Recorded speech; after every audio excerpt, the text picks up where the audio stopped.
عرفہ کے دن کرنا کیا ہے؟ دیکھیے اللہ کے نبی صلی اللہ علیہ وسلم نے فرمایا خیر یوم طلعت علیہ الشمس، ہر وہ یعنی دنوں میں سب سے بہترین دن جس دن سورج طلوع ہوتا ہے وہ دن عرفہ کا دن ہے۔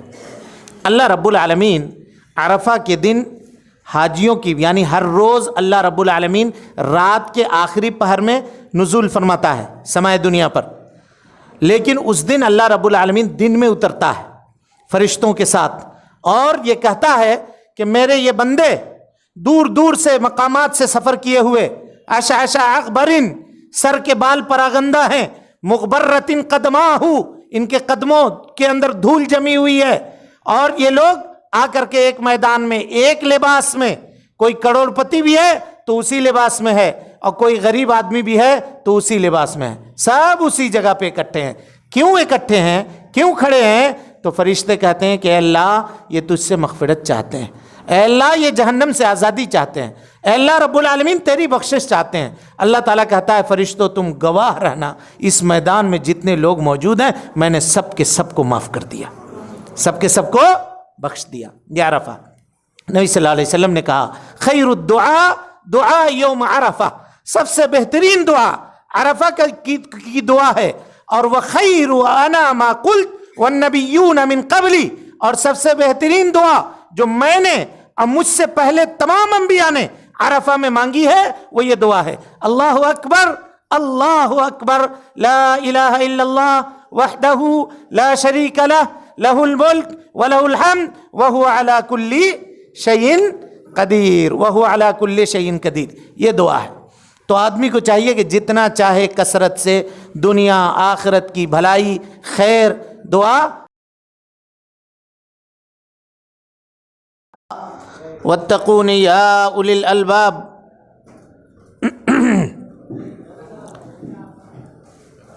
قابل قدر جناب صدر لائق احترام علماء کرام، حجاج بیت اللہ الحرام، پردہ نشین خواتین اسلام، دوستوں بزرگوں اور ساتھیوں، اللہ رب العالمین کا بے حد شکر اور اس کا احسان ہے کہ اس نے ہمیں اور آپ کو اپنے گھروں میں سے ایک گھر کے اندر ایک اہم عبادت کے طریقے کو سیکھنے اور جاننے کے لیے جمع اور اکٹھا فرمایا ہے۔ نبی صلی اللہ علیہ وسلم کی حدیث ہے، آپ صلی اللہ علیہ وسلم نے فرمایا کہ اگر کوئی شخص اپنے گھر سے اس نیت سے نکلے کہ وہ اللہ تعالیٰ کی مسجدوں میں سے کسی ایک مسجد میں اکٹھا اور جمع ہو اور وہاں کتاب و سنت کی تعلیم حاصل کرے، شریعت اور دین کی باتیں سیکھیں، تو اللہ رب العالمین اس کو ایک مکمل حج کا اور ایک روایت میں ہے کہ اس کو ایک مکمل عمرے کا ثواب عطا کرتا ہے۔ چنانچہ ہم مبارکباد پیش کرتے ہیں آپ تمام حضرات کو کہ آپ نے حج کرنے سے پہلے اللہ کے فضل اور اس کے توفیق سے حج کا ثواب حاصل کر لیا۔ اگر ہمارے نیتوں کے اندر اخلاص ہے، اگر ہمارے نیتوں کے اندر خلوص ہے اور ہم جناب محمد رسول اللہ صلی اللہ علیہ وسلم کے طریقے کے مطابق اگر عبادت کو انجام دینے والے ہیں۔ یہاں قبل اس کے کہ میں اپنی بات کو شروع کروں، کچھ بنیادی باتیں جو تجربے سے تعلق رکھتی ہیں اس کا ہم آپ کے سامنے اختصار میں ذکر کریں گے۔ شیخ محترم نے وضاحت کی عمرے کی، الحمدللہ پوری وضاحت آپ کے سامنے ہو گئی، علمی وضاحت شیخ نے کر دی ہے۔ اب کچھ باتیں جو باقی رہ گئی ہیں سفر کے تعلق سے، وہ باتیں ہم آپ کے سامنے کرنے کی کوشش کریں گے اور اس کے بعد پھر حج کے مسائل کا ہم آغاز کریں گے۔ سب سے پہلی چیز، جیسا کہ شیخ نے بیان کیا تھا کہ انسان اپنے گھر سے نکلنے کے وقت اپنے نیت کے اندر خلوص اور اخلاص پیدا کرے کہ وہ اللہ رب العالمین کی رضامندی کے لیے یہ عمل کرنے کے لیے جا رہا ہے۔ کوئی دکھاوا مطلوب نہیں ہے اور کوئی ریاکاری، کوئی سمعہ، لوگوں سے تعریف لینا اور معاشرے اور سماج اور سوسائٹی میں حج کا دھونس جمانا کہ میں حاجی ہوں، میں فلاں ہوں، یہ مطلوب نہیں ہے۔ اگر یہ چیز ہے تو اس کی عبادت، اس کی محنت، اس نے جو کچھ پیسہ کوڑی لگایا ہے وہ سب کے سب اکارت ہے، برباد ہے، اور اس کو ثواب کے بجائے اس کے اس عمل کے اوپر اس کو عقاب اور اللہ رب العالمین کی پکڑ اور اللہ تعالیٰ کا گناہ اس کو نصیب ہوگا۔ تو اس کام سے انسان کو چاہیے کہ وہ پرہیز کرے۔ دوسری اہم چیز وہ یہ ہے کہ کوئی بھی عمل جب ہم کریں تو اس عمل میں دیکھیں کہ جناب محمد رسول اللہ صلی اللہ علیہ وسلم کا طریقہ کیا ہے، آپ صلی اللہ علیہ وسلم کا طریقہ کیا ہے۔ بھائی ذرا انتظامیہ والے لوگ ذرا خاموش ہوئیے، آپ لوگ خاموش ہوئیے۔ نبی صلی اللہ علیہ وسلم کا کیا طریقہ ہے یہ دیکھیے۔ بہت سارے مسائل میں لوگ یہ کہتے ہیں نماز میں اختلاف ہے، روزے میں اختلاف ہے۔ اس اختلاف کو کم کرنے کے لیے لوگ یہ کہتے ہیں کہ اللہ کے نبی صلی اللہ علیہ وسلم نے نمازیں عمر میں بہت مرتبہ پڑھی ہیں، تو شروع میں آپ نے یہ پڑھی تھی، بعد میں آپ نے یہ پڑھی تھی، بعد میں یہ پڑھی تھی، یہ تسلی کے لیے دل کے۔ ورنہ آپ صلی اللہ علیہ وسلم کی جو نماز ہے وہ صحیح حدیث کے اندر موجود ہے، اختلاف کا کوئی سوال ہی پیدا نہیں ہے۔ لیکن حج کا جو معاملہ ہے، پیارے مصطفیٰ صلی اللہ علیہ وسلم نے پوری زندگی میں کتنا حج کیا؟ بولیے کتنا کیا؟ ٹھیک سے بولیے، جم کے بولیے، کتنا کیا؟ ایک کیا نا؟ تو اب اس میں اختلاف کا سبب ہے نہیں ہے تو بولیے، ہے؟ کوئی بول رہے ہیں پیچھے سے ہے؟ ہاں، آپ صلی اللہ علیہ وسلم نے اپنی زندگی میں ایک حج کیا، یعنی عرفہ میں ایک مرتبہ ٹھہرے، مینا میں ایک ہی مرتبہ ٹھہرے، اور اسی طریقے سے مزدلفہ میں ایک ہی مرتبہ ٹھہرے۔ طواف آپ صلی اللہ علیہ وسلم نے ایک ہی بار کیا حج کا، سعی آپ صلی اللہ علیہ وسلم نے حج کا ایک ہی مرتبہ کیا، ہے نا؟ تو پتہ یہ چلا کہ اس میں اختلاف نہیں۔ لوگوں نے مسلک کے اعتبار سے اپنے اپنے اماموں کے فتووں کو لوگوں کے اوپر مڑھنے کی کوشش کی، اور کیا یہ کہ نہیں یہ کام کرنا ہے، یہ کام، اور کچھ اپنے دماغ سے لگا کر کے، جن کو علم نہیں ہوتا ہے، دیکھا دیکھی معاملہ کرتے ہیں۔ اسی لیے عبادت کے کرنے سے پہلے علم سیکھنا جاننا ضروری ہے۔ اور یہ حج کا معاملہ ایسا معاملہ ہے، غور کیجئے گا، اس میں بہت سارے لوگ جرأت کرتے ہیں فتویٰ دینے میں، یا ہندوستان میں بھی اور وہاں سعودی عرب میں بھی ایک سے ایک مفتی خیموں کے اندر، مسجدوں کے اندر، راستے میں چلتے ہوئے، طواف کرتے ہوئے آپ کو مل جائیں گے جو طرح طرح کے فتوے دیں گے، طرح طرح کے فتوے دیں گے۔ حالانکہ آپ جانیے گا سلف میں حج کے مسائل بتانے کے لیے لوگ ڈرتے تھے۔ مکۃ المکرمہ میں حضرت عبداللہ ابن عباس کے شاگرد تھے حضرت عطا ابن رباح، یہی وہ شخص تھے، ایک آدمی جو مکہ کے باشندے تھے، مکہ میں رہتے تھے، یہ حج کے مسائل کے تعلق سے اکثر فتویٰ دیا کرتے تھے اور اس کو لوگ فالو کرتے تھے، ورنہ عام لوگ نہیں کرتے، کیونکہ سال کی ایک عبادت ہے، سال کی ایک عبادت ہے، اپنے جانب سے کچھ بول نہیں سکتے۔ نبی صلی اللہ علیہ وسلم نے ایک ہی مرتبہ کیا ہے، اور اجتہاد کا کوئی معاملہ اس میں سامنے بہت جلدی کھلتا نہیں ہے راستہ، بہت غور کرنا پڑتا ہے۔ ایسے ایسے پیچیدہ مسائل آتے ہیں کہ علماء کی پوری ٹیم اور کونسل کو بیٹھنا پڑتا ہے، تب جا کر کے اس مسئلے میں وہ 2 لفظ لکھ پاتے ہیں۔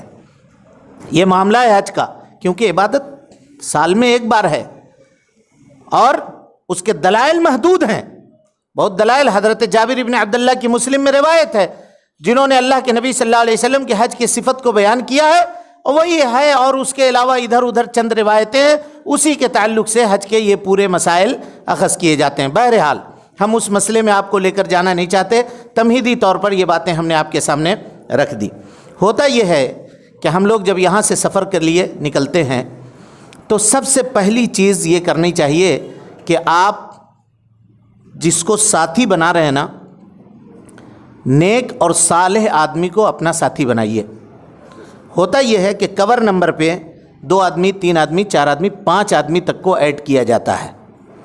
تو عام طور پہ پہلے یہ کوشش کیجئے، اب تو وہ مرحلہ چلا گیا، کور نمبر وغیرہ آپ لوگوں کو الاٹ ہو چکا ہے، ایشو ہو چکا ہے۔ اب جن کے ساتھ آپ جا رہے ہیں ایک دوسرے کا خیال رکھیے، ہوتا یہ ہے کہ آدمی حضر میں جب یہاں موجود ہے تو وہ معاون ہوتا ہے ایک دوسرے کا، لیکن جب آدمی حج کے لیے جاتا ہے وہاں تو وہاں بڑے مسائل ہوتے ہیں۔ ہم لوگوں نے عام طور پہ دیکھے ہیں کہ ساتھ یہاں سے گئے، لیکن سامنے والا اگر تھوڑا کمزور پڑ گیا یا بیمار ہو گیا تو کہتا اب تم سمجھو اپنا، ہم نہیں دیکھیں گے، ہم بھی تو پیسہ دے کے آئے ہیں، تم پیسہ دے، ہم اپنی عبادت نہیں کریں، تم اپنا سمجھو۔ اب اس کو چھوڑ دیا کہیں، اب وہ بیچارہ بھٹک رہے ہیں، کہیں چلے گئے، کہیں ہیں تو غائب ہیں، 2 دن 3 دن سے بغیر کھائے پیے فٹ پاتھ پہ کہیں سوئے ہوئے ہیں۔ یہ سارے مسائل ہم لوگوں نے چونکہ حج کے ایام میں وزارت الشؤون کے جانب سے ہم لوگ کام کرنے والے لوگ تھے، تو ہم لوگوں کو اس طرح کے مسائل بہت آتے تھے سامنے، بہت اس طرح کے مسائل سامنے آتے تھے کہ آدمی 8-8 دن 9-9 دن سے غائب ہوتا تھا، کہاں ہے، کہاں کھا رہا ہے، کہاں پی رہا ہے، کہاں رہ رہا ہے، کچھ معلوم نہیں، اور اس کے ساتھ جو رہنے والے لوگ ہیں وہ بھی تکلیف میں ہیں، ہندوستان میں جو لوگ یہاں موجود ہیں وہ بھی تکلیف میں ہیں۔ تو ایسا نہیں کرنا چاہیے، بلکہ جو آپ کے ساتھ جا رہے ہیں سارے لوگ مل جل کر کے ایک ساتھ تعاونوا علی البر والتقوی ولا تعاونوا علی الاثم والعدوان، نیکی، خیر اور بھلائی کے کام میں اگر آدمی ساتھ دیتا ہے تو اللہ رب العالمین اس کام کرنے والے کے برابر اس کو اجر عطا کرتا ہے۔ ساتھ میں کوئی آدمی گیا، اب اس کے گھٹنے میں تکلیف ہو گئی، اب اس کو وہیل چیئر پہ بیٹھنا ہے، اب کوشش کیجئے کہ اپنے ساتھ اگر وہ ہے تو آپ اس کو وہیل چیئر پہ چلا لیجئے، تھوڑا دیر بیٹھا لیجئے، طواف وغیرہ کروا دیجئے، انشاءاللہ آدمی ایک ایک نیکی کا محتاج ہے۔ اگر اس طرح سے اپنے ساتھی اور اپنے بھائی کے لیے وہ مددگار ثابت ہوتا ہے تو یہ نیکی اس کو ڈبل حج کا اس کو ثواب ملے گا۔ ایک تو وہ خود کر رہا ہے اور جو وہ محنت کر رہا ہے اس کا ثواب اللہ رب العالمین اس کو ضائع اور برباد نہیں کرے گا۔ اس لیے باہمی تعاون، آپس میں الفت، محبت اور رحم و کرم کے ساتھ زندگی گزارنے کی کوشش حج کے ایام میں خصوصی طور پر، باقی ایام میں عمومی طور پر اور حج کے ایام میں خصوصی طور پر انسان کو کرنی چاہیے۔ اچھا، یہاں سے جو آپ لوگ جا رہے ہیں تو آپ لوگ مدینہ جائیں گے یا جدہ جائیں گے؟ جدہ جائیں گے۔ جدہ جائیں گے تو آپ حیدرآباد میں رکیں گے یا حج کمیٹی والے رکنے کا کہیں پر آپ کو انتظام کیے ہوں گے 2 دن پہلے بلا کر کے؟ تو کوشش کیجئے کہ غسل کر لیجئے اپنے ہوٹل میں جہاں آپ رکے ہیں وہاں پہ، اور ہوٹل میں غسل کرنے کے بعد احرام کا جو کپڑا ہے اس کو پہن کر کے ایئرپورٹ جائیے۔ ایئرپورٹ پہ کچھ لوگ جاتے ہیں پہننے کے لیے، وہاں پہ کچھ کم سہولت ہوتی ہے یا کپڑے وغیرہ بدلنے کی جو جگہ ہوتی ہے وہ کم ہوتی ہے، تو صحیح سے سکون سے آدمی وہ کام نہیں کر پاتا ہے۔ مثال کے طور پہ صبح کے 10-11 بجے فلائٹ ہے تو فجر پڑھ کر کے آپ غسل کر لیں، اور غسل کرنے کے بعد جیسا کہ شیخ نے بتایا جسم میں خوشبو اگر آپ ملنا چاہتے ہیں مل لیں، احرام کے کپڑے میں نہیں ملنا ہے، جسم میں اگر آپ خوشبو لگانا چاہتے ہیں بغل میں، اور مرد حضرات صرف سر میں، سر کے بال میں، داڑھی میں اگر آپ خوشبو، گردن وغیرہ میں اگر آپ لگانا چاہتے ہیں خوشبو تو وہاں وہ آپ لگا لیں، اور لگانے کے بعد پھر احرام کا کپڑا آپ پہن لیں۔ احرام کا کپڑا پہننے کے بعد نیت ابھی نہیں کرنا ہے۔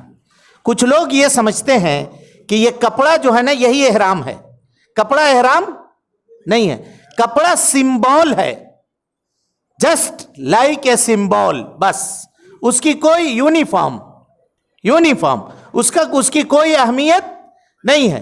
وائٹ کپڑا پہننا یہ زیادہ افضل ہے، اور کوئی آدمی اگر چاہے دوسرا کپڑا پہننا تو پہن سکتا ہے، اگر وائٹ اس کو میسر نہیں ہے تو پہن سکتا ہے، لیکن مرد کے لیے یہ ضروری ہے کہ وہ سلا ہوا کپڑا نہیں پہنے گا۔ جیسے اس طرح سے سلا ہوا کپڑا ہم لوگ جو پہنتے ہیں عام وقت میں، یہ کپڑا نہیں پہنے گا۔ اب اس کے بعد آپ ایئرپورٹ جائیں، ایئرپورٹ میں جانے کے بعد فلائٹ میں آپ بیٹھ گئے۔ اب یہاں سے جب جہاز آپ کی اڑے گی تو اڑنے کے بعد جہاز والے آپ کو الرٹ کریں گے، خبر دیں گے۔ 2 میقات ہے، یا تو یلملم جیسا کہ شیخ نے بیان کیا سمندر میں یہ میقات آتا ہے، یا نہیں تو سیل کبیر، دونوں ہوتا ہے۔ آپ جب میپ نکال کر کے دیکھیں گے ہوائی جہاز کا تو ہندوستان سے جانے والے لوگ جو جدہ جاتے ہیں 2 طرح کے میقات سے گزرتے ہیں، ایک میقات یلملم کا جو ملک یمن والوں کا میقات ہے، اور ایک میقات سیل کبیر جو عراق والوں کا طائف کے پاس جو میقات ہے وہاں سے بھی گزر ہوتا ہے کبھی کبھار۔ بہرحال جہاں سے بھی گزر ہو، ایئر لائنس والے کہیں گے کہ دیکھیے اب آ رہا ہے، 2 منٹ میں آ رہا ہے، 3 منٹ میں آ رہا ہے، اب آپ لوگ نیت کر لیں، تو آپ پھر وہاں پر آپ اپنے حج کی، یا جیسا کہ شیخ نے بتایا حج تمتع کرنے کے لیے آپ جا رہے ہیں تو تمتع کی آپ نیت کر لیں، لبیک اللہم عمرتن متمتعن بہا الی الحج، یہ نیت آپ نے کر لی۔ اب یہاں سے آپ احرام میں داخل ہو گئے، احرام کی پابندی میں آپ آ گئے۔ اب احرام میں جو جو پابندی ہے وہ ہے۔ یہ تو مردوں کے لیے معاملہ ہوا۔ عورتوں کے لیے معاملہ یہ ہوا کہ عورتوں کے لیے احرام کا کوئی خاص کپڑا نہیں ہے۔ گھر میں جو کپڑا عام طور پہ عام دنوں میں پہنتی ہے عورت، زرق برق لباس نہیں ہو، شادی بیاہ میں آدمی عام طور پہ سنگار کر کے یا پارٹی وغیرہ میں جاتا، ویسا لباس پارٹی ویئر نہ ہو، گھر کا جو لباس ہو عام دنوں میں آدمی جو اپنے گھر میں پہنتا ہے، کاٹن کے کپڑے وغیرہ، اس طرح کے کپڑے اپنے ساتھ رکھ لے۔ عورتوں میں عام طور پہ یہ رواج ہے کہ وہ سر میں ایک کپڑا باندھتی ہیں، وائٹ کپڑا، ٹوپی جس کو کہتی ہیں، وہ لوگ کہتی ہیں کہ یہی ہے احرام۔ کیا ہے؟ عورتیں یہ سمجھتی ہیں کہ ہمارا احرام یہی ہے، جو ہم یہ کپڑا بال کو روکنے کے لیے یا بال کو سنبھالنے کے لیے جو باندھ رہے ہیں یہی احرام ہے۔ ایسا کچھ بھی نہیں ہے، ایسا کچھ بھی نہیں ہے۔ ان کا وہی کپڑا احرام ہے جو کپڑا وہ پہنتی ہیں، اور پہننے کے بعد وہ بھی نیت کرے، جیسا نیت مردوں نے کیا ہے ویسی نیت وہ کرے۔ مرد حالت احرام میں اپنے چہرے کو، اپنے سر کو نہیں ڈھکے گا۔ حالت احرام میں سر نہیں ڈھکنے کا مطلب یہ ہے کہ ٹوپی اس طرح کی چیز نہیں پہنے گا، کوئی کیپ نہیں پہنے گا، یا سویا ہے تو کمبل وغیرہ نہیں ڈالے گا سر کے اوپر۔ لیکن اگر کوئی سامان ہے بھاری بھرکم، جیسے بریف کیس ہے، اب اس کو اٹھانے کی ضرورت پڑ رہی ہے سر کے اوپر رکھ کر، تو اٹھا سکتا ہے کہ نہیں؟ بولیے، اٹھا سکتا ہے۔ اسی طریقے سے شدید دھوپ ہے تو دھوپ میں چھاتا لگانے کی ضرورت پڑی تو چھتری بھی وہ دھوپ سے بچنے کے لیے لگا سکتا ہے۔ لیکن کوئی کپڑا لے کر کے سر جو ڈھکنے کا کپڑا ہوتا ہے عام طور پہ وہ نہ کرے گا۔ بعض لوگوں کو آپ دیکھیے گا احرام پہنے ہوئے ہیں اور ٹوپی بھی لگائے ہوئے ہیں، ٹوپی بھی لگائے ہوئے ہیں، چونکہ عادت ہوتی ہے ٹوپی لگانے کی تو ٹوپی کھولتے نہیں ہیں۔ ایسا نہیں کرنا چاہیے، احرام کی حالت میں سر ننگا رہے گا۔ اور اسی طرح سے عورتوں کے احرام کی حالت میں چہرہ ان کا کھلا ہوا ہوگا اور ان کی ہتھیلی، وَلَا تَنْتَقِبُ الْمَرْأَةُ وَلَا تَلْتَبِسِ الْقُفَّازَيْنِ، اللہ کے نبی صلی اللہ علیہ وسلم نے کہا کہ عورتیں نقاب نہیں پہنیں گی اور اسی طریقے سے اپنے ہاتھوں کو، ہتھیلیوں کو وہ ڈھکے گی نہیں، ہاتھ میں جو دستانہ ہوتا ہے اس کو نہیں پہنے گی اور نقاب نہیں پہنے گی۔ نقاب کے معنی جیسا شیخ نے وضاحت کیا تھا کہ جو نوز پیس ہوتا ہے عام طور پہ عورتیں باندھتی ہیں، اس کو نہیں باندھیں گی۔ لیکن اگر سر کے اوپر اوڑھنی اور دوپٹہ ہے اور وہ دوپٹہ تان کر کے اگر کوئی اجنبی مرد آ جائے سامنے تو دوپٹہ تان کر کے اگر وہ گھونگھٹ اپنے سامنے گرا سکتی ہیں تو ان کو چاہیے کہ اجنبی مردوں کے سامنے ہوتے ہوئے وہ اپنے گھونگھٹ کو کھینچ لیں اور گھونگھٹ کے اندر رہیں، چہرہ دکھا کر کے فتنہ اور دوسروں کے لیے فتنوں کے سبب بننے سے زیادہ بہتر یہ ہے کہ وہ یہ کریں۔ اور اس سلسلے میں ام المومنین حضرت عائشہ صدیقہ رضی اللہ تعالیٰ عنہ کی روایت ہے کہ حالت طواف میں جب اجنبی مرد ہمارے سامنے آتے تھے تو ہم لوگ اپنے سر سے کپڑے کو کھینچ کر کے اپنے چہرے کو ڈھک لیا کرتے تھے، کپڑے کو کھینچ کر کے چہرے کو ڈھک لیا کرتے تھے۔ ہو گیا واضح، کلیئر؟ اب یہاں سے آپ جب نکلیں، ایئرپورٹ میں ہیں، ابھی جدہ پہنچ گئے، جدہ پہنچنے کے بعد اب حاجی پریشان ہوتے ہیں، کیا کرنا ہے کیا نہیں، کوئی سامان ڈھونڈ رہا ہے، کوئی یہ کر رہا ہے، کچھ کرنے کی اطمینان رکھیے، سکون رکھیے، آپ کا ایک سامان بھی، آپ کا کوئی چیز بھی کہیں ضائع نہیں ہوگا۔ بیلٹ کے سامنے ایسی بھیڑ ہوتی ہے کہ لوگ ایک دوسرے کا سر پھوڑ دیں گے، ایسا لگتا ہے۔ بھائی آپ اطمینان رکھیے، کوئی بھی حاجی کہیں نہیں چھوٹے گا، بس کوشش کیجئے کہ آپ اپنے گروپ میں رہیے، گروپ سے بھٹکیے نہیں، گروپ سے الگ مت جائیے۔ سامان وغیرہ اطمینان سے کلیکٹ کر لیا، کلیکٹ کرنے کے بعد اب آپ کی بس آئے گی اور بس والے آپ کو لے کر کے مکۃ المکرمہ آپ کو اپنے ہوٹل میں لے کر چلے جائیں گے۔ ہوٹل میں جانے کے بعد سب سے پہلا کام ہمارا ہوتا یہ ہے، یہاں سے جو لوگ جاتے ہیں وہ گھبرائے ہوئے ہوتے ہیں کہ یہ احرام کی پابندی میں ہم ہیں، پتہ نہیں کیا ہو جائے گا کیا نہیں۔ کوئی پابندی نہیں۔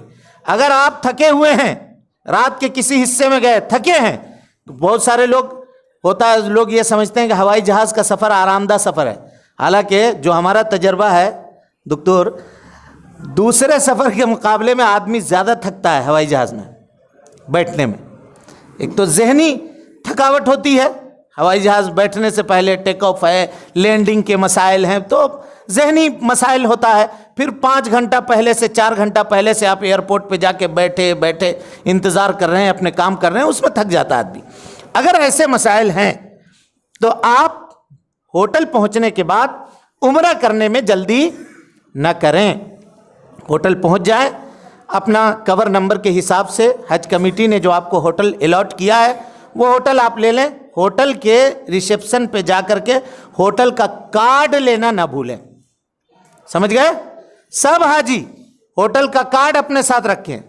کارڈ لے کر کے ایک کارڈ آپ خود اپنے جیب میں رکھیے، ایک کارڈ جو آپ کے ساتھ اگر کوئی ہے تو ان کو کارڈ دے دیں.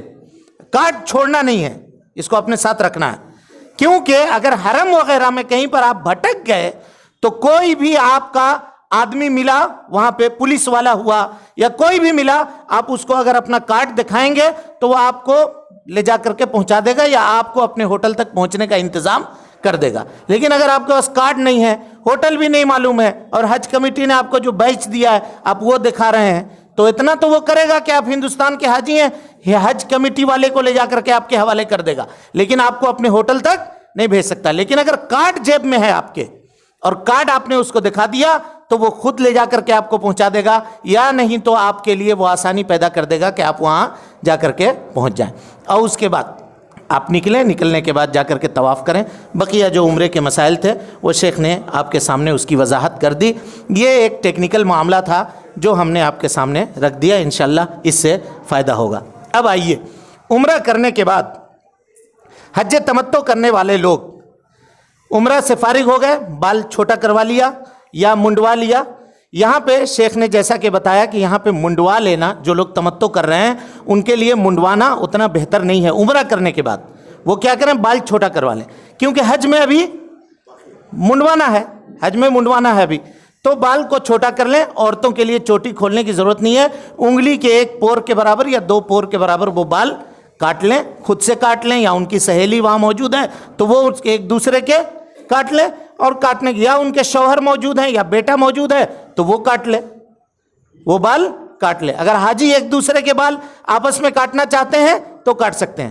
یہاں ایک غلطی لوگ یہ کرتے ہیں، غور کیجئے گا، خاص طور پہ جو لوگ مسجد عائشہ سے عمرہ کرنے والے ہوتے ہیں وہ کیا کرتے ہیں؟ سر کے تھوڑا سا یہاں سے کاٹ لیا، تھوڑا ادھر سے کاٹ لیا، تھوڑا ادھر سے کاٹ لیا، اور کہتے ہیں کہ ہم احرام سے حلال ہو گئے. ایسا کرنا ناجائز ہے، بالکل درست نہیں ہے. پورے سر کا اگر آپ حلق کروا رہے ہیں تو پورے سر کا حلق کروائیے، جس کو شیخ نے گنڈو کہا. اگر گنڈو کروانا ہے تو پورے سر کے بال کو اتروائیے، یا اگر چھوٹا کروا رہے ہیں تو پورے سر کے بال سے بال کٹوائیے. 1 بال ادھر سے 4 بال ادھر سے لے کر کے کاٹ لینے والا آدمی حلال نہیں ہوگا علماء کے راجح قول کے مطابق. اب اس کے بعد بال کٹوا کر کے احرام کا کپڑا آپ نے نکال دیا. جو ایام مکہ میں آپ کے ہیں، اب مکہ میں کثرت سے آپ نفلی طواف کیجئے، ان دنوں کے اندر طواف کیجئے کثرت کے ساتھ، اور اگر طبیعت ساتھ دیتی ہے تو کیجئے، زبردستی نہیں کیجئے، کیونکہ ابھی حج باقی ہے آپ کا. لوگ ہوتا کیا ہے، شروع میں جوش میں جاتے ہیں اور مسجد عائشہ سے عمرہ پہ عمرہ کیے جا رہے ہیں، خالہ کی طرف سے، پھپھو کی طرف سے، نانی کی طرف سے، دادی کی طرف سے، سمجھ رہے ہیں؟ سب کا قرضہ ایک ہی مرتبہ اتار دے رہا ہے. 6 لاکھ لگا کے آئے ہیں، پورا سدھا دیں گے، چھوڑیں گے نہیں. سمجھ رہے ہیں؟ تو ایسا نہیں کیجئے، ایسا نہیں کیجئے. اور وہ ایک مختلف فی مسئلہ ہے، مسجد عائشہ سے عمرہ ہوگا یا نہیں ہوگا. علماء کے راجح قول کے مطابق یہ ہے کہ نہیں ہوگا، نہیں ہوگا. ایک حج میں، ایک سفر میں ایک ہی عمرہ آپ کر سکتے ہیں، یہی راجح قول ہے. اور خود اللہ کے نبی صلی اللہ علیہ وسلم نے نہیں کیا ہے. ہم تو آپ کو پہلے ہی بیس میں بتا چکے ہیں کہ ہم کو یہ دیکھنا ہے کہ نبی نے یہ کام کیا ہے یا نہیں کیا ہے. اور کوئی ایسا مسئلہ نہیں ہے کہ چلیے ایک مرتبہ کیا ہو، دوسرے مرتبہ. ایک ہی حج ہے، نبی صلی اللہ علیہ وسلم کا ایک ہی حج ہے، پوری زندگی میں ایک حج ہے، اختلاف کا کوئی سوال نہیں ہے. ام المومنین کو آپ نے بھیجا اس لیے کہ ام المومنین کے ساتھ مسئلہ تھا، ام المومنین کے ساتھ مسئلہ تھا. عورتوں کے جو خاص اور مخصوص مسائل ہوتے ہیں ان مسائل کے اندر ام المومنین تھی، اسی لیے انہوں نے عمرے کا طواف نہیں کیا تھا، عمرے کا طواف نہیں کیا تھا. لہذا انہوں نے ایک طواف ان کا باقی تھا، تو انہوں نے یہ کہا کہ ہماری دوسری جو سوکنے ہیں نبی صلی اللہ علیہ وسلم کی دوسری جو ازواج مطہرات ہیں انہوں نے 2 مرتبہ طواف کیا ہے، ہم نے صرف 1 ہی مرتبہ طواف کیا ہے۔ تو نبی صلی اللہ علیہ وسلم نے حضرت عبد الرحمن ابن ابی بکر ان کے بھائی کے ساتھ ان کو لگا دیا اور کہا کہ جاؤ ایک طواف اس کو کرا کر کے لے آؤ ابھی آر علی مسجد عائشہ کے پاس سے جو حدود حرم کے باہر ہے، جا کر کے وہاں سے طواف کروا کر کے ان کو واپس لے آیا، واپس کر دیا۔ سمجھ میں آ گئی یہ بات؟ لہذا اب اگر کوئی آدمی مسجد عائشہ سے چاہتا ہے کہ ہم عمرہ کریں تو اس کا کوئی ثبوت نہیں ہے، اس کا کوئی ثبوت نہیں ہے، لہذا اپنے آپ کو تھکانے کی ضرورت نہیں ہے۔ اسی طریقے سے کچھ لوگ یہ کرتے ہیں کہ صرف طواف دوسروں کے نام سے کرتے ہیں، یہ ہم فلانے کے نام سے کر رہے ہیں، فلانے کے، یہاں سے فون کر کے بھی لوگ کہتے ہیں ہمارے لیے ذرا ایک طواف کر دینا، ہمارے لیے ایک سعی کر دینا۔ تو سعی ہو یا طواف ہو دوسروں کی طرف سے نہیں کیا جا سکتا، یا تو مکمل حج کیجئے دوسرے کی طرف سے یا مکمل عمرہ کیجئے۔ طواف سعی الگ الگ کر کے یہ نہیں کر سکتے، سمجھ میں آ گئی بات؟ اچھا، اب اس کے بعد 8 ذی الحجہ کو، جس کو یوم ترویہ کہتے ہیں، یہ ایام حج ہے۔ ایام حج میں 8 ذی الحجہ ہے جس کو یوم ترویہ کہتے ہیں۔ اس دن آپ کو اپنے ہوٹل سے، جہاں پہ آپ ٹھہرے ہوئے ہیں وہاں اپنے ہوٹل سے آپ کو احرام باندھنا ہے۔ اب یہاں 2 مسئلہ ہے۔ ایک مسئلہ یہ ہے کہ احرام باندھنے سے پہلے کیا پھر ویسے ہی آپ کو ناخن وغیرہ یا بال وغیرہ کاٹ لینا ہے؟ تو یہاں اس مسئلے کو سمجھیے۔ اگر آپ قربانی کر رہے ہیں، قربانی کون سی قربانی؟ ہاں بولیے، یہ ہے کنفیوژن، اسی لیے کہہ رہا ہوں۔ کس کی قربانی؟ حج کی قربانی۔ اور بولیے آپ لوگ سارے لوگ حجی ہیں آپ لوگ؟ ہاں، یہ جو ہے نا یہ قربانی نہیں ہے۔ حج میں جو تمتع والا جو کر رہا ہے، یا آپ حج مشن کو دے رہے ہیں یا وہاں جا کر کے جو رسید کٹوا رہے ہیں آپ، یہ قربانی نہیں ہے۔ یہ کیا ہے؟ یہ تمتع کا ہدی ہے۔ جو احرام عمرہ کر کے آپ نے احرام اتار دیا اور اتارنے کے بعد اس درمیان میں حج کرنے تک، یعنی 8 تاریخ تک جو آپ نے فائدہ اٹھایا ہے، اس فائدہ اٹھانے کے بدلے میں آپ کو ایک جانور ذبح کرنا ہے۔ سمجھ گئے؟ اسی لیے اگر کسی کے پاس جانور ذبح کرنے کا پیسہ نہیں ہے، مثال کے طور پہ ہم تمتع کرنے کا ارادہ رکھتے ہیں، حج تمتع کرنے کے لیے گئے اور عمرہ کر کے احرام کھول دیے، مکے میں موجود ہے، لیکن میرے پاس پیسہ نہیں ہے قربانی کا، جانور کا پیسہ نہیں ہے، تو کیا کریں گے؟ بولیے 3 دن روزہ رکھنا پڑے گا، 11 تاریخ 12 تاریخ 13 تاریخ، ایام تشریق میں 3 دن روزہ رکھیں۔ کہاں؟ مینا میں۔ اور اس کے بعد 7 روزے آ کر کے ایام تشریق کے، اس سے پہلے اگر چاہیں تو بھی رکھ سکتے ہیں، اس سے پہلے بھی اگر چاہیں تو رکھ سکتے ہیں۔ بہرحال شیخ کہہ رہے ہیں کہ ایام تشریق میں مکروہ ہے، تو ایام تشریق میں نہ رکھ کر کے 3 ایام فی الحج و7 اذا رجعتم، حج کے ایام میں 3 روزہ آپ رکھیں، جب چاہے آپ رکھ لیں۔ اس قول کو شیخ راجع کر رہے ہیں، میں بھی اس قول کو راجع کرتا ہوں۔ اب اس کے بعد آپ کیا کریں؟ 7 روزے جب واپس اپنے گھر میں آ جائیں تو 7 روزے رکھیں۔ یہ 10 روزہ آپ کا، تلک عشرۃ کاملہ، یہ 10 روزہ آپ کے مکمل ہوئے۔ اگر آپ قربانی یا ہدی کے جانور دینے کا پیسہ اگر آپ کے پاس نہیں ہے تو، یا آپ نے اگر رسید کٹوا دی ہے حج مشن سے یا وہاں جا کر کے کسی بینک سے، تو اب یہ 10 روزے آپ کو رکھنے کی ضرورت نہیں ہے۔ اب آپ کے اوپر مثال کے طور پہ قربانی واجب ہے، میں اصل یہ بتانا چاہ رہا تھا، قربانی واجب ہے۔ تو ایسی صورت میں کیا کرنا ہے؟ آپ ہندوستان میں اپنے گھر میں قربانی کریں گے۔ کچھ لوگ یہ چاہتے ہیں ہم تو حج میں کر دے رہے ہیں قربانی، یہاں کرنے کی ضرورت نہیں ہے۔ علماء کے راجح قول کے مطابق آپ کو قربانی کا انتظام یہاں کر کے جانا ہے، جو گھر میں جو آپ کے بال بچے ہیں یا خیش و اقارب ہیں، رشتہ دار ہیں، وہ کریں گے۔ تو اگر قربانی آپ اپنے گھر میں کر رہے ہیں ہندوستان میں، تو ایسی صورت میں چونکہ 8 ذی الحجہ یہ 10 ذی الحجہ میں سے ہے، تو یہاں آپ کو پھر ناخن وغیرہ کاٹنے کی اجازت نہیں ہے۔ جب تک آپ کی قربانی نہ ہو جائے آپ ناخن وغیرہ نہیں کاٹ سکتے ہیں. تو چلیے اب احرام آپ نے اپنے ہوٹل سے احرام کا کپڑا لپیٹ لیا, جیسا کہ شیخ نے بتایا تھا لپیٹنے کے لیے, باندھ لیا جیسا باندھنا تھا, اور باندھنے کے بعد اب یہاں سے لبیک اللہم حج یہ کہہ کر کے نیت آپ کو کر لینی ہے ہوٹل کے اندر ہی سے. اب ہوٹل کے اندر میں یہاں کچھ چیزیں ہیں, دیکھیے ہوٹل سے آپ کب نکلیں گے؟ 8 ذی الحجہ کو. کب؟ 8 ذی الحجہ کو, جس کو یوم ترویہ کہتے ہیں. صبح میں غسل کریں, اس میں لکھا کہا لبیک اللہم حجن, اور اس کے بعد احرام کا کپڑا آپ پہن لیں, اور یہ بھی دعا کر سکتے ہیں اللہم ہذہ حجہ لا ریا فیہا ولا سمعہ, یہ کہہ دیں. یا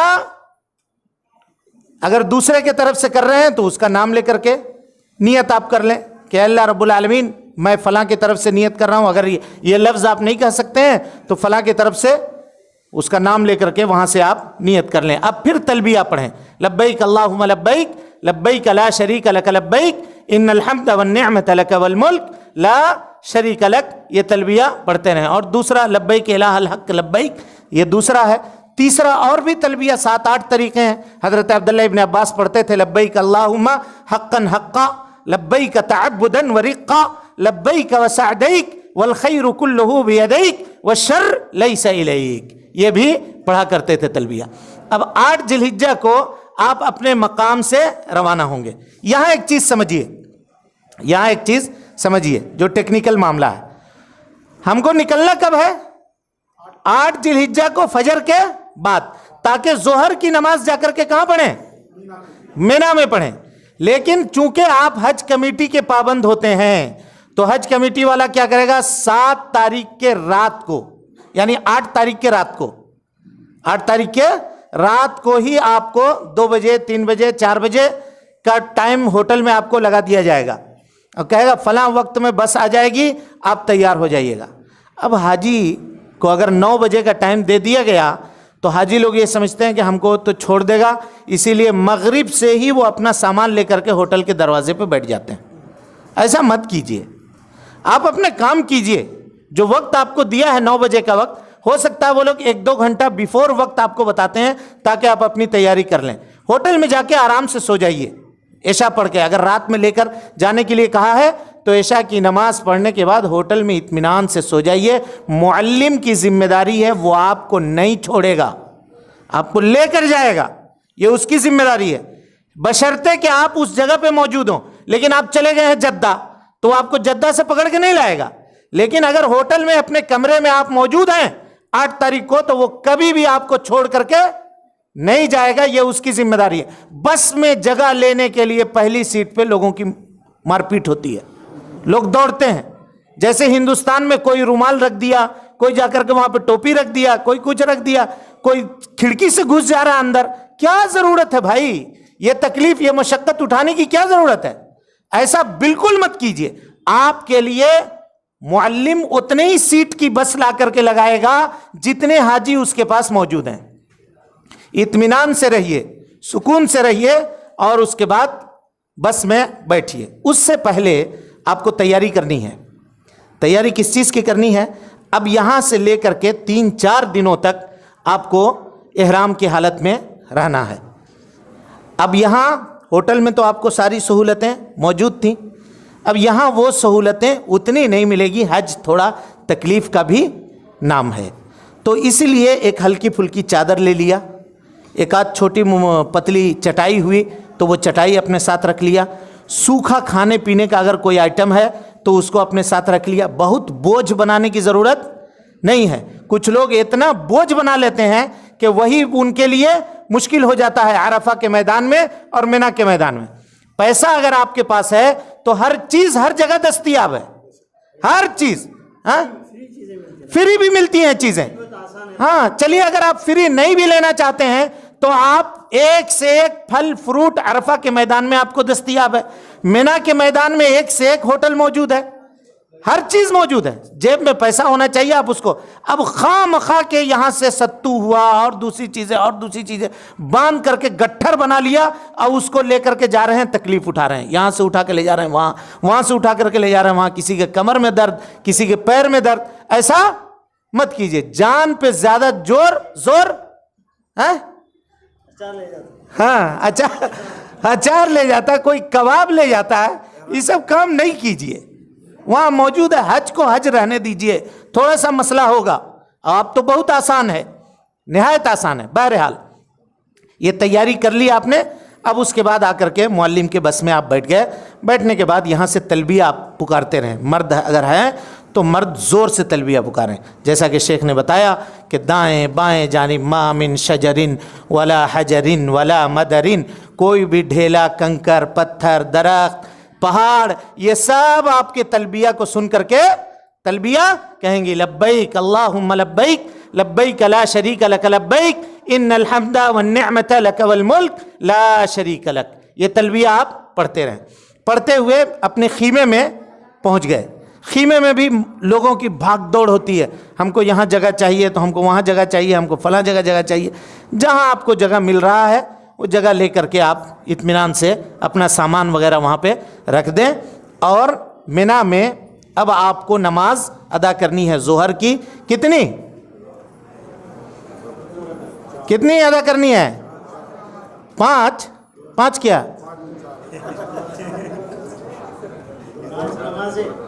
نماز ظہر کی نماز کتنی ادا کرنی ہے؟ 2 رکعت ادا کرنی ہے, 2 رکعت. اب وہاں پہ مفتیوں کا دور شروع ہوگا. پھر سمجھ رہے ہیں؟ وہ بولیں گے دیکھو بھائی, نبی صلی اللہ علیہ وسلم کے زمانے میں مکہ اور منا میں بہت دوری تھی, اسی لیے اللہ کے نبی صلی اللہ علیہ وسلم نے یہاں 2 رکعت پڑھا تھا. اب تو مکہ اور منا سب مل گیا ہے, تو لہذا قصر کرنے کی ضرورت نہیں ہے. تو ان کو کیا جواب دیجیے گا؟ کیا جواب دیجیے گا؟ پہلے یہ جواب دیجیے گا اللہ کے رسول نے کتنا پڑھا تھا یہ بولو. تو کیا بولے گا وہ؟ بولیے. وہ کہے گا 2 رکعت پڑھا تھا نبی صلی اللہ علیہ وسلم نے, 2 رکعت پڑھا تھا. اب کہیے گا ٹھیک ہے, ہم نبی صلی اللہ علیہ وسلم کے دین کو مانتے ہیں, آپ کا فتویٰ ہم کو نہیں چاہیے. آپ نے فتویٰ دیا, جزاک اللہ خیر, بہت بہت شکریہ. سمجھ گئے؟ اور یہ جان لیجئے دوسرا جواب جو علمی جواب ہے, یہ تو جواب ہوا اس کو چپ کرنے کے لیے. دوسرا جواب جو علمی جواب ہے وہ یہ ہے کہ حج میں جو آپ قصر کر رہے ہیں منا میں, یہ سفر کی وجہ سے نہیں ہے. بولیے. سفر کی وجہ سے نہیں ہے, وہ نسک ہے. نسک کے معنی حج کے کاموں میں سے ایک کام ہے کہ آپ جب منا میں رکیں گے تو نماز کو 2 رکعت آپ کو پڑھنا ہے. 4 رکعت والی نماز کو قصر کر کے کتنی پڑھنی ہے؟ 2 رکعت پڑھنی ہے. تو ظہر کی نماز کتنی؟ 2 رکعت. عصر کی نماز 2 رکعت. مغرب کی نماز 3 رکعت. کیونکہ 3 کو آدھا نہیں کر سکتے, 1.5 نہیں کر سکتے, اسی لیے 3 کمپلیٹ. اس کے بعد عشاء کی 2 رکعت, پھر فجر کی 2 رکعت. یہ 5 وقتوں کی نمازیں آپ کو منا میں ادا کرنی ہے, اور یہ سنت ہے. یہ کیا ہے؟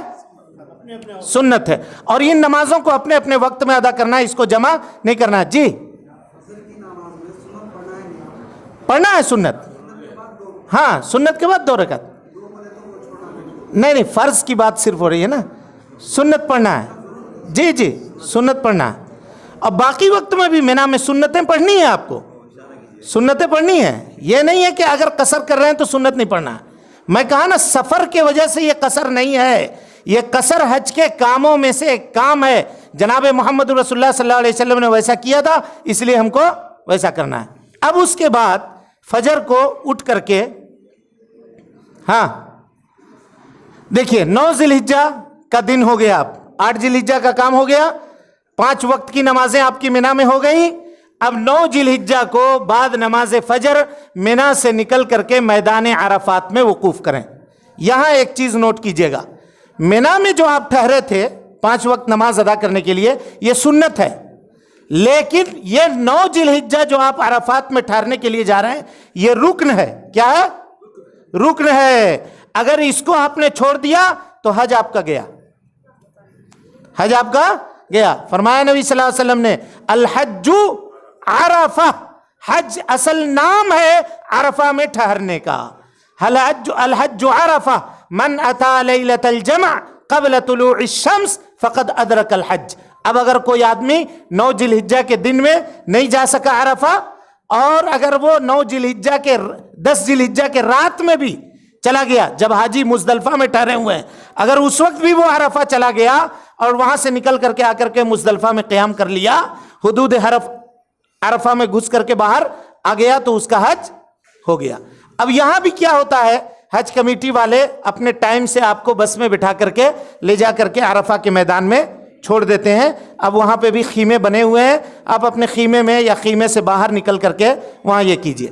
ممنوعات احرام میں شیخ نے ابھی ایک چیز بیان فرمائی اور یہ کہا کہ وہاں حرم کے درختوں کو توڑنا نہیں ہے، حرم کے درختوں کو توڑنا نہیں ہے۔ حاجیوں میں اکثر یہ دیکھا گیا ہے، عرفہ میں لوگوں کو آسانی کے لیے چھاؤں کے لیے نیم کے درخت لگائے گئے، یہاں وہاں نیم کے درخت آپ کو ملیں گے بہت۔ حاجی لوگ جاتے ہیں وہاں، آرام سے درخت توڑتے ہیں مسواک، اور توڑنے کے بعد اس سے اب عادت لگی ہوئی ہے۔ دو چار آدمی کو دیکھا، کچھ دوسرے اسٹیٹ والے لوگ، وہ لوگ مسواک کرنے کی عادت ہے، اب سب کا دیکھا دیکھی حاجی پٹاپٹ پٹاپٹ وہاں درخت احرام کی حالت میں توڑنا شروع کر دیتا ہے۔ احتیاط کیجیے، ایسا نہیں کیجیے۔ اب عرفہ پہنچنے کے بعد آپ کو یہی دیکھیے حدیث، فرمایا نبی صلی اللہ علیہ وسلم نے الحج عرفہ، وقوف عرفہ ہی اصل میں حج ہے۔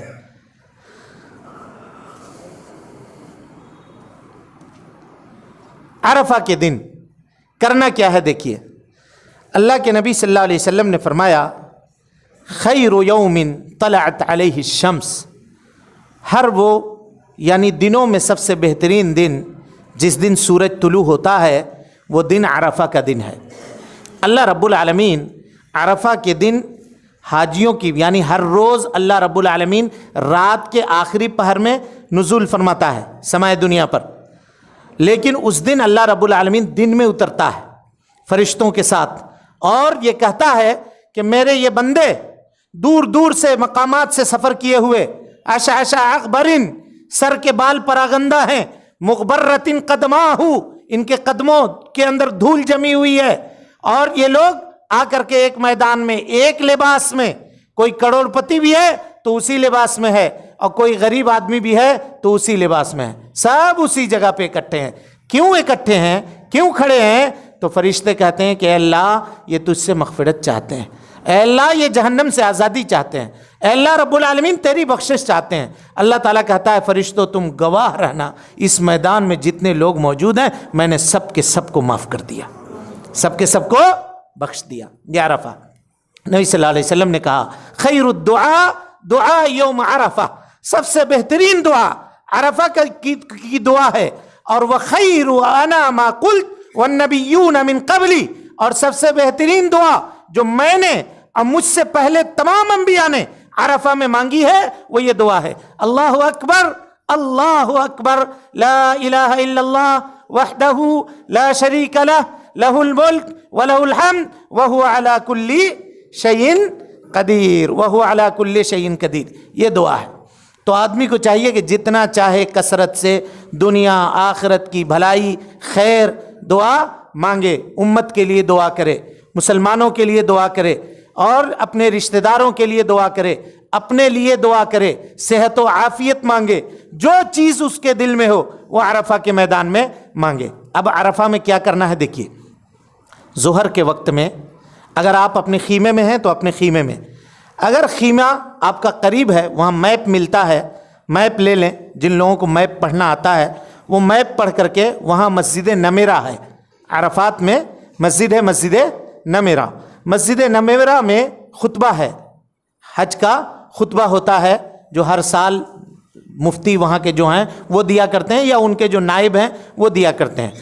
الحمدللہ سعودی حکومت کی جانب سے پہلے وہ عربی میں ہوا کرتا تھا، آج بھی عربی میں ہے، لیکن ریڈیو پر آپ کو وہ فریکوینسی وہاں بتا دی جائے گی، ہر خیمے میں فریکوینسی کا لگا ہوا ہے، اگر آپ کے پاس موبائل ہے تو موبائل لگا کر کے اس فریکوینسی پہ جا کر کے وہ خطبہ آپ اپنے خیمے میں بیٹھ کر کے سن سکتے ہیں۔ حج کا خطبہ بڑا عظیم خطبہ ہوتا ہے، اللہ کے نبی جناب محمد رسول اللہ صلی اللہ علیہ وسلم کی سنت ہے، آپ صلی اللہ علیہ وسلم نے حج میں خطبہ دیا تھا، اور بڑا عظیم خطبہ دیا تھا کہ جس میں آپ نے کہا تھا کہ لوگوں جاہلیت کی چیزوں کو میں ختم کر رہا ہوں، کسی گورے کو کالے کے اوپر، کسی کالے کو گورے کے اوپر، کسی عربی کو عجمی کے اوپر، کسی عجمی کو عربی کے اوپر کوئی فضیلت نہیں ہے.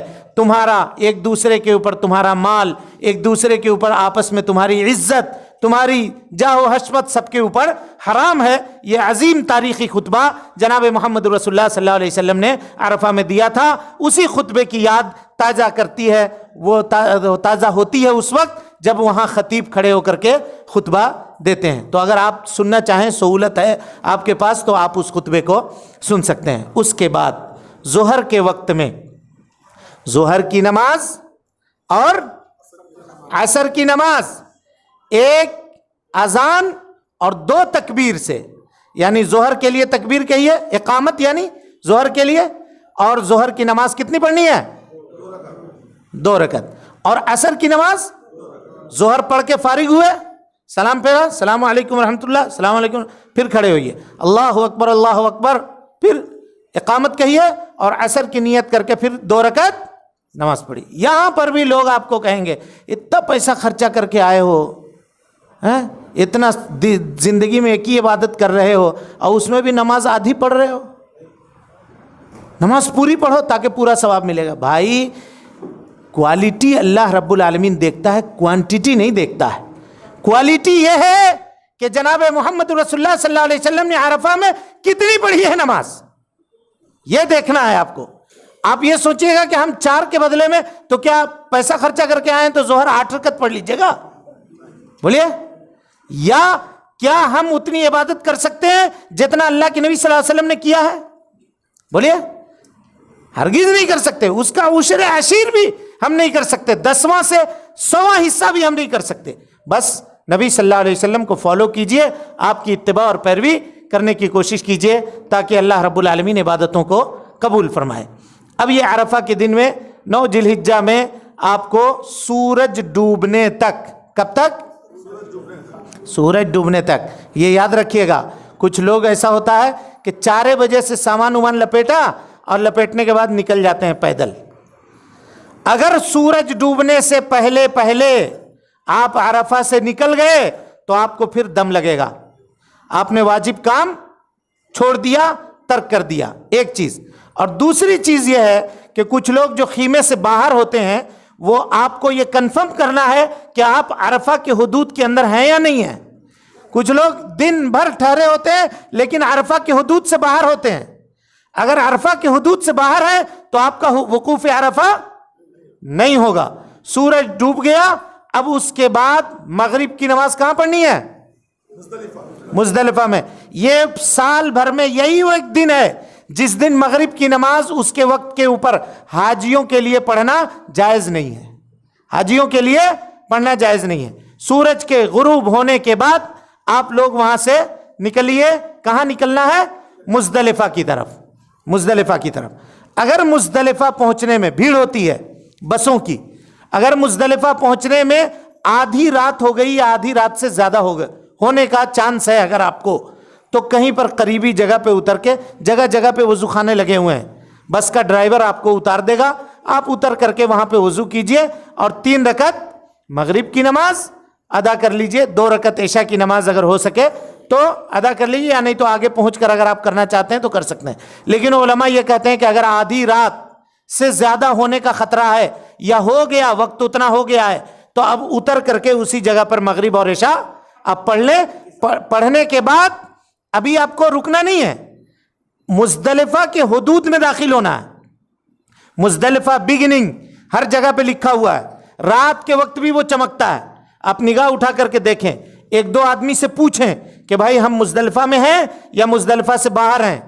پولیس والے آس پاس گھومتے رہتے ہیں، ان سے پوچھئے مزدلفہ، یہ مزدلفہ. اگر عربی آپ نہیں بھی جانتے ہیں تو اشارے سے کہیے مزدلفہ، کہے گا ہاں مزدلفہ مزدلفہ. ٹھہر جاؤ، رک جاؤ یہیں پہ، راستے سے کنارے ہٹ کے سو، یہ اتنا وہ بتا دے گا. تو اب آپ رکیے. لیکن مزدلفہ سے باہر اگر آپ نے رات گزار دی تو آپ نے ایک واجب کام کو چھوڑ دیا، آپ کو پھر ایک دم دینا پڑے گا. اسی لیے یہ ساری چیزیں آپ کنفرم کیجئے. اب مزدلفہ میں آپ کو رات گزارنی ہے. عشاء اور مغرب کی نماز آپ نے پڑھ لی. اب اس کے بعد یہاں کوئی نماز نہیں ہے، یہاں پر کوئی نماز نہیں ہے. کیا کرنا ہے بولیے؟ عشاء پڑھنے کے بعد بولیے کیا کرنا ہے؟ ہاں دعا کرنا ہے. نہیں کرنا ہے, دعا نہیں کرنا ہے, یہ جان لیجئے. کچھ لوگ تہجد کے لیے بھی اٹھ جاتے ہیں, نہیں اٹھنا ہے بھائی. نبی صلی اللہ علیہ وسلم نے نہیں پڑھا اس دن کچھ بھی نہیں. عشاء پڑھ کر کے آپ صلی اللہ علیہ وسلم سو گئے. سو جانا, کیونکہ 10 ذی الحجہ اس کے بعد کا جو دن آ رہا ہے وہ بہت بھاری دن ہے حاجی کے لیے, بہت کام کرنا ہے. اسی لیے رات, چونکہ دن بھر عبادت میں لگے ہوئے تھے, عرفہ میں تھکے ہوئے ہیں, رات. ایک ڈاؤٹ ہے لوگوں کو, مزدلفہ میں مغرب اور عشاء پڑھتے ہیں نا, 2 اقامت ہے ایک اقامت؟ 2 اقامت بھائی, اقامت 2 ہے. مغرب کی نماز کی اقامت الگ, عشاء کی نماز کی اقامت الگ, 2 اقامت کے ساتھ. جو ٹریننگ ہوئی ہم کو ہاں مزدلفہ میں کیا بولے, عشاء مغرب عشاء ایک ساتھ پڑھنے کے بعد ہے سونا مت, رات سے جگ کے رہ کے دعا کر لیتے رہنا, ایسا بولے تھے. ابھی پہلے بار سروس میں ایسا کر کبھی نہیں جگنا مزدلفہ میں, یہ جان لیجئے. اللہ کے نبی جناب محمد رسول اللہ صلی اللہ علیہ وسلم کی سنت یہ ہے کہ عشاء کی نماز پڑھنے کے بعد مزدلفہ میں آپ صلی اللہ علیہ وسلم سو جاتے تھے. کچھ نہیں, 2 رکعت بولا نا, مغرب 3 عشاء 2, مغرب 3 عشاء 2 پڑھ کر کے. ہاں اے دیکھیے مزدلفہ میں جہاں جگہ مل رہی ہے وہاں پر آپ کو سو جانا ہے اس طرح. وہاں پہ مسجد ہے ایک, مسجد مشعر حرام. سنیے بات مت کیجیے, ادھر دیکھیے. مشعر حرام کی مسجد ہے ایک.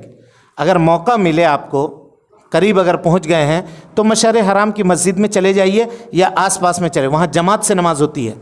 امام آتے ہیں اور امام صاحب مغرب کی نماز پڑھائیں گے, پھر عشاء کی نماز پڑھائیں گے. پڑھانے کے بعد تھوڑی دیر تقریر کرتے ہیں 2-4 منٹ, اور بولتے ہیں حاجیو یہاں سنت ہے کہ سو جاؤ, کوئی عبادت مت کرنا, سو جانا. ہاں کچھ لوگ اسی وقت سے کنکری تلاشنا شروع کرتے ہیں. ابھی آ رہے ہیں ہم, کنکری پہ بھی آ رہے ہیں.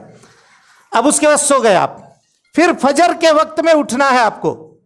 اب یہاں پہ آپ جب میدان میں دیکھیے گا, عرفہ جو ہے, مزدلفہ جو ہے میدان ہے, یہاں کوئی خیمہ نہیں ہے, کسی کے لیے بھی کوئی خیمہ نہیں ہے, کھلے رات میں آپ کو سونا ہے.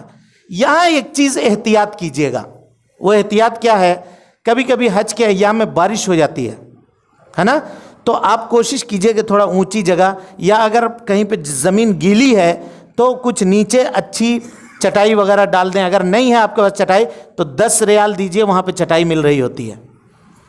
چٹائی 10 ریال میں خرید لیجئے, خریدنے کے بعد اس چٹائی کو بچھائیے. پھر اگر ساتھ رکھنا چاہتے ہیں تو رکھیے, اور نہیں رکھنا چاہتے ہیں تو وہیں کنارے پہ رکھ دیجئے. کوئی استعمال کرنے والا اپنا لے جائے گا, استعمال کرے گا, یا آپ نے فائدہ اٹھا لیا, آپ کا کام ختم ہو گیا. وہ چٹائی لے لیجئے. کیونکہ ہوتا یہ ہے کہ زمین گیلی زمین میں ننگے آسمان پہ جب آدمی سو جاتا ہے, عادت تو ہم لوگوں کی ہوتی نہیں ہے, پریشانی میں صبح سے اس کو پھر حلق میں درد, بخار, کھانسی, اس طرح کی کیفیت ہوتی ہے. تو اس سے احتیاط کرنے کی کوشش کیجیے. اور ٹھنڈا پانی کبھی نہیں پیجیے. ملتا ہے ٹھنڈا پانی نہیں پیجیے, سمجھ رہے ہیں, نارمل پانی پینے کی کوشش کیجیے. اب اس کے بعد مزدلفہ میں سو گئے, فجر کے وقت اٹھ کے فجر کی نماز پڑھ لی. فجر کی نماز پڑھنے کے بعد ہاں وتر بھی نہیں پڑھنی ہے بھائی, سو جانا ہے, وتر نہیں پڑھنی ہے وتر. صحیح قول علماء کا یہی ہے کہ وتر نہیں پڑھے. کچھ لوگ وتر کو واجب کرتے ہیں, صحیح بات یہ ہے کہ وتر واجب نہیں ہے. بہرحال سو گئے آپ, سو کے فجر کی نماز کے لیے اٹھے. فجر کی نماز سے فارغ ہونے کے بعد اول وقت میں فجر پڑھنا ہے, غلس میں, تاریکی میں. اب اس کے بعد جب تک آسمان پہ سفیدی نہیں ہے تب تک قبلہ کی طرف, کعبہ کی طرف رک کر کے دعا کرنی ہے. یہ دیکھیے حاجی لوگ جس طرح سے دعا کر رہے ہیں ایسے. یہ دعا کب ہے؟ فجر پڑھنے کے بعد ہے, رات میں نہیں ہے. اس کنفیوژن کو کلیئر کیجئے گا. ہاں یہ سب مشعر حرام میں پہنچنے کے بعد. مشعر حرام جگہ ہے جہاں پہ مسجد مشعر حرام ہے, اس کے آس پاس کے علاقے جگہ ہیں, وہاں پہ دعا کرنی ہے. بعض لوگ قبلے کی طرف کے بجائے جبل رحمت کی طرف پلٹ کے دعا کرتے ہیں. وہ تو عرفہ میں نہیں کرنا, ویسا نہیں کرنا. جس کو سہولت ملے. عرفہ میں بھی اگر موجود ہیں